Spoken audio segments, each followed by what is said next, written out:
കഴിഞ്ഞ മാസമാണ് demon slayer എന്ന ജാപ്പനീസ് ആനിമെ തിയേറ്ററുകളിൽ റിലീസായത്. സോഷ്യൽ മീഡിയ പ്രധാനമായും ജെൻസി ആഘോഷിച്ച ചിത്രമായിരുന്നു ഇത്. ഇൻസ്റ്റയിലും FBയിലും മുഴുവൻ ചിത്രത്തെ പറ്റിയുള്ള പോസ്റ്റുകൾ, കണ്ടവരുടെ അഭിപ്രായങ്ങൾ. നിങ്ങളിൽ ചിലരുടെയെങ്കിലും മൈൻഡിൽ ഈ സിനിമ കാണാൻ പോയാലോ എന്നോ, അല്ലെങ്കിൽ എല്ലാവരും കാണുന്നത് ഞാൻ കണ്ടില്ലെങ്കിൽ മോശമല്ലേ എന്നൊക്കെയുള്ള ചിന്തകൾ ഉണ്ടാക്കാൻ ഈ പോസ്റ്റുകൾക്ക് സാധിച്ചിട്ടുണ്ടാകും. ആ ചിന്തയാണ് ഫോമോ എന്ന് വിളിക്കുന്നത്, fear of missing out. Social media ഇല്ലാതെ ഇന്നത്തെ കാലത്ത് ജീവിക്കാൻ നല്ല ബുദ്ധിമുട്ടാണ് അല്ലേ? Entertainment, communication, relationships, career, education തുടങ്ങി ജീവിതത്തിന്റെ എല്ലാ പാർട്ടിലും നമ്മൾ ഈ പ്ലാറ്റ്ഫോംസ് ഉപയോഗിക്കാറുണ്ട്. വലിയ അളവിൽ അവ നമ്മളെ ഇൻഫ്ലുവൻസ് ചെയ്യുന്നുമുണ്ട്. ഫോമോ അതിന്റെ റിസൾട്ടാണ്. മറ്റുള്ളവർ യാത്ര പോകുന്നത്, വസ്ത്രം വാങ്ങുന്നത്, ഗാഡ്ജറ്റ്സ് ഉപയോഗിക്കുന്നത് തുടങ്ങിയവയൊക്കെ സോഷ്യൽ മീഡിയയിലൂടെ കാണുമ്പോൾ നാം പോലും അറിയാതെ നമ്മുടെ ഉള്ളിൽ ഒരു കമ്പാരിസൺ ഉണ്ടാകുന്നു. എല്ലാവരും നിങ്ങളെക്കാൾ സന്തുഷ്ടരും സക്സസ്ഫുള്ളുമാണ് എന്ന് ഡിജിറ്റൽ വേൾഡ് നിങ്ങളെ വിശ്വസിപ്പിക്കുന്നു.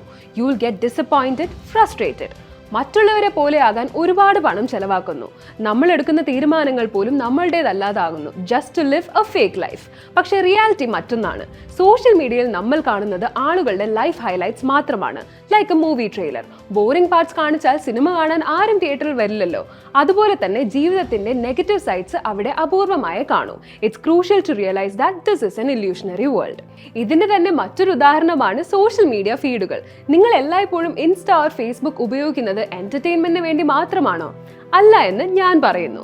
ഈ ഫ്രീക്വന്റ് യൂസേജിന്റെ മറ്റൊരു റീസൺ ആണ് ഏതെങ്കിലും പോസ്റ്റോ അല്ലെങ്കിൽ അപ്ഡേറ്റ്സ് നമുക്ക് മിസ്സായി പോകുമോ എന്ന തോന്നൽ. ഇത്തരം സാഹചര്യങ്ങളെ മുതലെടുക്കാനാണ് ഇൻസ്റ്റാ സ്റ്റോറിക്കും വാട്സ്ആപ്പ് സ്റ്റാറ്റസുകൾക്കുമെല്ലാം ടൈം ലിമിറ്റ് വച്ചിരിക്കുന്നത്. അതൊരു ആർട്ടിഫിഷ്യൽ എമർജൻസി സിറ്റുവേഷൻ ക്രിയേറ്റ് ചെയ്യുകയാണ്.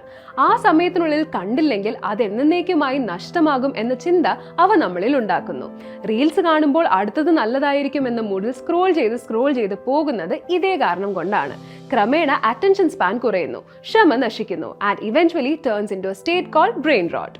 ബ്രെയിൻ റോട്ട് ഒരു രോഗമൊന്നുമല്ല, തുടർച്ചയായി ജങ്ക് കണ്ടന്റ് കൺസ്യൂം ചെയ്യുന്നതിന്റെ റിസൾട്ടാണ്. You start feeling lazy to think, hard to focus and easy to get bored. Technology നല്ലതാണ്, അതുകൊണ്ട് ഒരുപാട് ഉപയോഗങ്ങളുമുണ്ട്.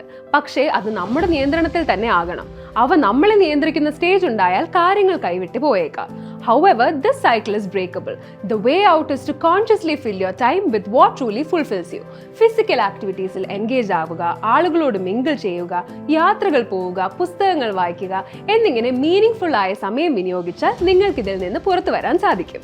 So, the next time you feel FOMO creeping in, pause and remember this. You aren't missing out on life. You only miss life when you're too busy watching someone else's highlight reel. മറ്റൊരു insightful വീഡിയോയുമായി വീണ്ടും കാണാം. Till then, make your time worth it. Goodbye.